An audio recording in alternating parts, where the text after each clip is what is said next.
أعوذ بالله من الشيطان الرجيم بسم الله الرحمن الرحيم والذين يبيتون لربهم سجدا وقياما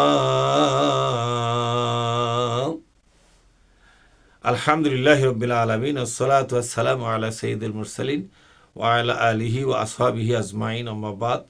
সম্মানিত দ্বীনী বন্ধুগণ, আমি আপনাদের সামনে পবিত্র কোরআনে মাজিদের 25তম সূরা আল ফুরকানের 64 নম্বর আয়াত আমি পড়ে শোনালাম। ছোট্ট একটি আয়াত, কিন্তু বিশাল তাৎপর্যপূর্ণ আয়াত। এই আয়াতের মাধ্যমে আল্লাহ রব্বুল আলামিন যে হেদায়েতি বক্তব্য আমাদেরকে পেশ করেছেন, সেটা আমরা বুঝে নেওয়ার চেষ্টা করব। আমা তৌফিকি ইল্লা বিল্লাহ। আল্লাহ বলছেন, ওয়াল্লাযীনা ইয়াবীতুনা লিরাব্বিহিম সুজদাও ওয়া কিয়ামা। রহমানের বান্দা হওয়ার জন্য আর একটা গুণ তার মধ্যে থাকতে হবে।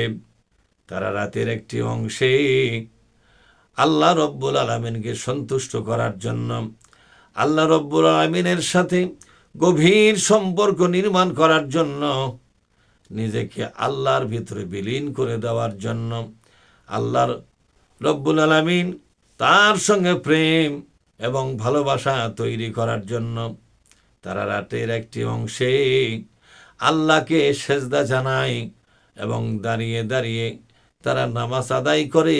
এটাকে তাহাজ্জুদের নামাজ সহ অন্যান্য নফল নামাজের কথা বলা হলো। ওরা গোটা রাত ঘুমিয়ে থাকে না, ওরা রাতের একটি অংশকে সেজদার জন্য বাছাই করে নেয়। বিশ্বনবী বলেন, পূর্ব জামানার অসংখ্য মানুষেরা আল্লাহর প্রিয় বান্দা হতে পেরেছিল শুধুমাত্র রাত্রিবেলার একটি অংশকে সেজদার জন্য বাছাই করে নেওয়ার কারণে। সুবহানাল্লাহ। আল্লাহ পাক বলছেন, তোমরা যারা রহমানের বান্দা হতে চাও, তাদের দায়িত্ব হলো নাক ডেকে গোটা রাত না ঘুমায়া, অজু বানায়া, যায় নামাজ বিছায়া আল্লাহকে একের পর এক সেজদা করতে থাকো। আল্লাহর কার সাথে অনেকগুলো মনের কথাগুলো বলতে থাকো। দিনের বেলা জামাতে নামাজ পড়ার মধ্যে এগুলো কোনো সুযোগ পাওয়া যায় না। রাতের বেলা একাকী একজন কর্মচারী তার মালিককে অত্যন্ত কাছে অনুভব করবে, মনে করবে আমি যেন আমার মালিকের সামনেই তার কদম মোবারকে সেজদা করতেছি। এ অবস্থায় তিনি তার মনের অনেকগুলো কথা বলার সুযোগ পাবে, ক্ষমা নেওয়ার সুযোগ পাবে এবং আগামী দিনে তার চলাচলের জন্য তার সাহায্য কামনা করার সুযোগ পাবে। অসংখ্য দরখাস্ত তার সামনে রাখার এবং প্লেস করার তারা সুযোগ পাবে। সুবহানাল্লাহ।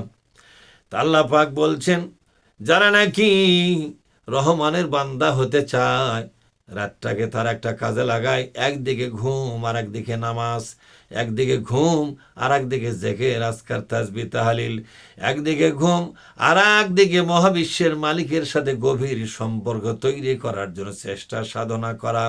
এ কাজটা যদি বান্দা করে, তাহলেই তো রহমানের বান্দা হওয়ার যোগ্যতা অর্জন করতে পারিবে। এই কথাগুলো বুঝতে গেলে একটু ব্যাখ্যামূলক কথা আমাদেরকে বুঝতে হবে। ওটা ছিল তাদের দিনের জীবন। দিনের জীবনে নম্রভাবে চলাচল করা, বিনয়ের সাথে, নম্রতার সাথে, ভদ্রতার সাথে, বন্ধু বাৎসল্য, মন মানসিকতা নিয়ে সমাজে, দেশে এবং অফিস আদালতে চলাফেরা করা, কর্মক্ষেত্রে চলাফেরা করা এবং দিনের বেলায় অসংখ্য জাহিল মানুষের সঙ্গে দেখা হবে, মোলাকাত হবে, তাদের অশালীন বক্তব্যের মুখোমুখি হওয়া। সে অবস্থায় একজন আল্লাহ পাক এবং রহমান, আল্লাহ পাকের গুণবাচক নাম হলো রহমান, এই রহমানের বান্দা হয়ে যোগ্যতার সাথে থাকার জন্য এই গুণাবলীগুলো অর্জন করতে হবে। জাহেলদের মোকাবেলায় জেহালাত প্রদর্শন করা যাবে না, বরং আল্লাহ পাক বলছেন, ইদফা বিল্লাতি হিয়া আহসান তোমরা সর্বশ্রেষ্ঠ চরিত্র দিয়া, সর্বশ্রেষ্ঠ ভদ্রতা দিয়া, সর্বশ্রেষ্ঠ তোমাদের চারিত্রিক বৈশিষ্ট্য দিয়া, সর্বশ্রেষ্ঠ আচার আচরণ দিয়া অন্যায় জুলুম এবং ফাঁসিকি অবস্থাকে মোকাবেলা করতে থাকো। জুলুমের জবাবে জুলুম নয়, ফুসকামির জবাবে ফুসকামি নয়, নষ্টামির জবাবে নষ্টামি নয়, বাড়াবাড়ির জবাবে বাড়াবাড়ি নয়। এইভাবে করে যখনই তাদের জবাব দেওয়া হবে উত্তম পন্থায়, এটাই হলো রহমানের বান্দা হওয়ার লক্ষণ। এখন এই মুহূর্তে 64 নম্বর আয়াতের মাধ্যমে যে কথা বোঝানো হলো, এটা হলো রাতের জীবন। রাতের জীবনে একটা মানুষের সামনে হয় ঘুম, আর নয় আল্লাহর সঙ্গে সম্পর্ক বৃদ্ধি করার আমল। একজন ব্যক্তি রাতের জীবনে যখন চলে আসে, কিংবা রাতটা যখন তার জীবনে একটি নিয়ামত হিসাবে পায়, একটি উপহার হিসাবে যখন পায়, আল্লাহ নিজে বলেছেন ওয়াজআলা নাওমাকুম সুবাতা, ঘুমটা তোমাদের জন্য প্রশান্তির কারণ। রাতটাকে তোমাদের তৈরি করেছি আবরণ হিসাবে, এবং ঘুমটাকে দিয়েছি তোমাদের জীবনী শক্তি আবার তরতাজা করার জন্য। সুতরাং রাত একদিকে ঘুম, আর একদিকে ইমানটাকে তাজা করার সুযোগ, আল্লাহর সাথে সম্পর্ক তৈরি করার সুযোগ, আল্লাহর প্রেম এবং ভালোবাসা, আল্লাহর ক্ষমা আদায় করার একটা বড় সুযোগ হলো রাত। এই যে যায় নামাজ বিছাইয়া, রহমানের প্রিয় বান্দা তো তারাই যারা যায় নামাজে দাঁড়িয়ে আল্লাহকে সেজদা করবে, নামাজ আদায় করবে এবং আল্লাহর সাথে সম্পর্ক বৃদ্ধি করার জন্য যাবতীয় ত্যাগ স্বীকার করবে, সাধনা করবে। এই জন্য আল্লাহ তাআলা বুঝালেন তাদের রাত আরাম আয়েশ, নাচ গানে, খেল তামাশায়, গপ্প সপ্পে, আড্ডাবাজিতে এবং চুরি চামারিতে, ডাকাতিতে অতিবাহিত তারা করে না। জাহিলিয়াতের এসব পরিচিত বদ কাজগুলোর পরিবর্তে তারা এই সমাজে এমন সব সৎকর্ম সম্পাদনকারী, যাদের রাত কেটে যায় আল্লাহর দরবারে দাঁড়িয়ে বসে শুয়ে দোয়া এবং ইবাদতে করার মধ্য দিয়ে। কোরআন মাজিদের বিভিন্ন স্থানে তাদের জীবনের একটা দিক, জীবনের একটা ছবি, দৃশ্য সুস্পষ্ট করে তুলে ধরা হয়েছে। যেমন সূরা সেজদার ভেতরে আল্লাহ পাক কি সুন্দরভাবে তাদের জীবনের একটা ছবি দেখালেন। তাতাজাফা জুনুবুহুম আনিল মাদাজি'i ইয়াদউনা রাব্বাহুম খাউফাও ওয়া তামাআ। আল্লাহ পাক বললেন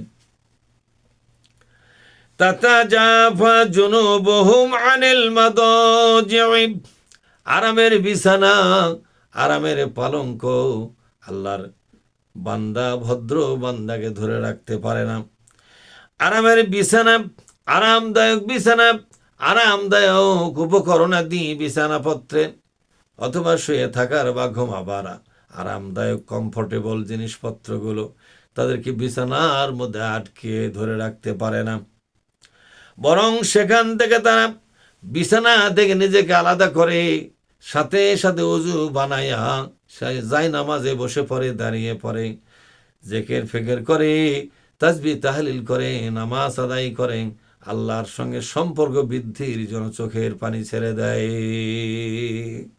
ইয়াদউনা রাব্বাহুম, তারা প্রাণ ভরে আল্লাহকে ডাকতে থাকে। তারা বলে আল্লাহ, দুনিয়াবাসী ঘুমায়া গেছে, আমি তোমার গোলাম ঘুমাই নাই, তোমার কাছে ক্ষমা নেওয়ার জন্য একটু গোপনে জাগলাম, একটু গোপনে তোমার সঙ্গে দেখা করতে চাই। দুনিয়ার সবাই তো নিজের জন্য ঘুমায় পড়েছে রে মাওলা, আমরা তোমার সঙ্গে গোপনে একটু মোলাকাত করে কিছু আবেদন করব। অমুক অমুক অপরাধ করেছি রে মাওলা, মাফ করে দিও। সংসারে কষ্ট পাই, তুমি সচ্ছলতা দিও। রোগ ব্যাধিতে কষ্ট পাই, আমাকে একটু সুস্থ করে দিও। যাবতীয় বিপদ মুসিবতের ভেতর থেকে আমাকে হেফাজতে রেখে দিও, আর ইমানের পথে ইসলামের পথে চলবার তৌফিক দিও। তুমি যা পছন্দ করো সেই কাজগুলো করবার তৌফিক দাও। তুমি যে কাজগুলো করলে রাগ করবে, বেজার হবে, সেই কাজগুলো থেকে আমাকে হেফাজত করে দাও আল্লাহ। এইভাবে করে বান্দা খুবই সঙ্গোপনে চোখের পানি ছেড়ে দিয়া মহাবিশ্বের মালিকের কাছে কান্দে। ও কথা আল্লাহ বলছেন, খৌফা, ভয় নিয়ে কান্দে। ভয় নিয়ে কান্দে। ভয়টা কিসের? ও তোমা এবং আশা নিয়ে কান্দে।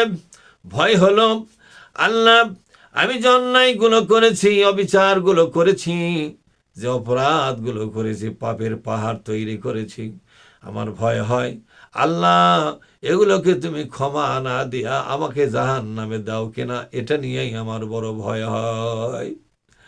দুনিয়া আস্তে আস্তে আমার কাছ থেকে দুশ্মনে পরিণত হয়ে গেল। আমার ভয় হয় আল্লাহ দুনিয়া যেমন আমাকে বর্জন করেছে, তুমিও যদি বর্জন করো, আমার আর জীবনের সম্ভাবনা বলতে কিছুই থাকলো না। এজন্য আমার ভয় হয় আল্লাহ সবাইকে হারাতে রাজি আছি, আমি তোমাকে হারাতে চাই না। এরপরে আল্লাহ পাক বলছেন, তোমা আল্লাহর কাছে আশাবাদী হয়ে কান্দে। যেহেতু বিশ্ব নবী বলে গেছেন, কেউ যদি দুনিয়ার সমান অপরাধ করে, আল্লাহ পাক আকাশের সমান উদারতা নিয়ে, ক্ষমা নিয়ে তার সামনে হাজির হবে। কেউ যদি মহাশূন্যের সমান বরাবর অপরাধ করে, আল্লাহ পাক আরশে আজিমের বরাবর উদারতা নিয়ে, ক্ষমা নিয়ে তার সামনে হাজির হবে।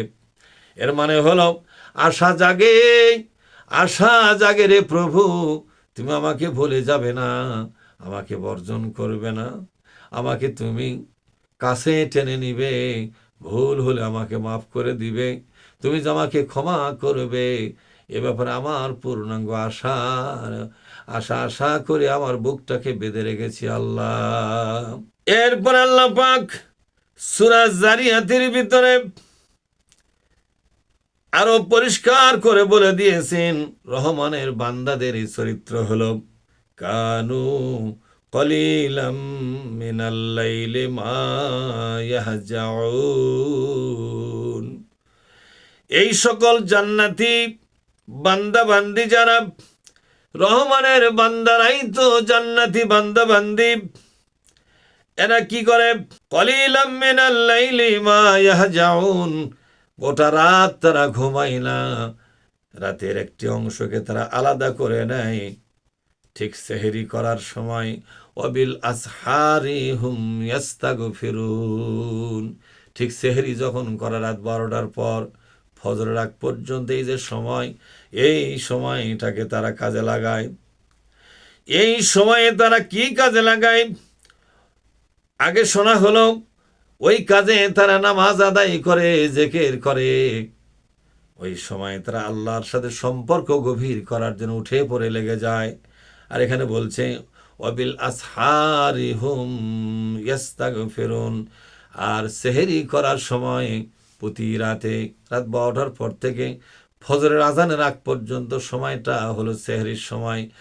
এই সময়ে আল্লাহর কাছে তারা গুনাহ মাফের আবেদন করে। রে আল্লাহ বলতে থাকে, আল্লাহ জীবনের অপরাধগুলো আমি যা করেছি, কিছু অপরাধের কথা মনে আছে, আবার নিজেরই অপরাধের কথা কিছু আমার স্মরণের মধ্যে নাই, কিন্তু তোমার এমন স্মরণ শক্তি, তুমি স্মরণ শক্তির স্রষ্টা, সব কিছু তুমি মনে রেখেছো।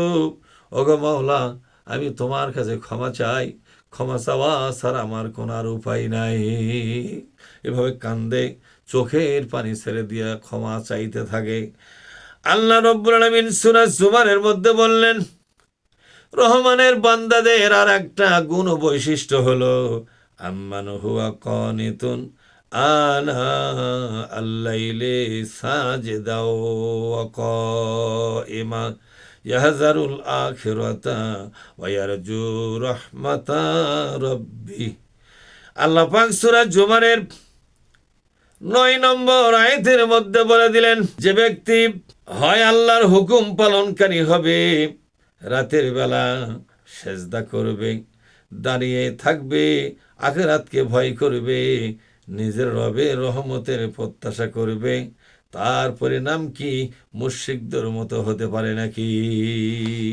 এই আয়াত দ্বারা বোঝা গেল, জীবনে আল্লাহকে পাওয়ার জন্য যেই পরিমাণ তারা কষ্ট করবে, আল্লাহকে পাওয়ার জন্য যেই পরিমাণ আল্লাহর বান্দারা রাতের বেলা কষ্ট করবে, যেই পরিমাণ মেহনত করবে, যেই পরিমাণ বুকে বুক ভরা আশা নিয়ে আল্লাহর সেপ্তসানা করবে, তাসবিহ তাহলিল করবে, জেকের ও ফেকের করবে, নিজেকে অপরাধগুলোকে স্বীকৃতি দেওয়ার মাধ্যমে আল্লাহর কাছে ক্ষমার আবেদন করতে থাকবে, তাদের পরিণতি মানুষের আইনের দল যারা করে, মানুষের আইনের পার্টি যারা করে, বিভিন্ন মূর্তি পূজা করে, মূর্তিকে সম্মান করে, তাদের পরিণতির সাথে এদের পরিণতি হবে না।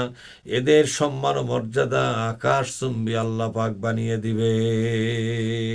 মহাবিশ্বের মালিক আল্লাহ পাক আমাদেরকে এই আলোচনা থেকে শিক্ষা গ্রহণ করার তৌফিক দান করুন। আল্লাহুম্মা আমিন।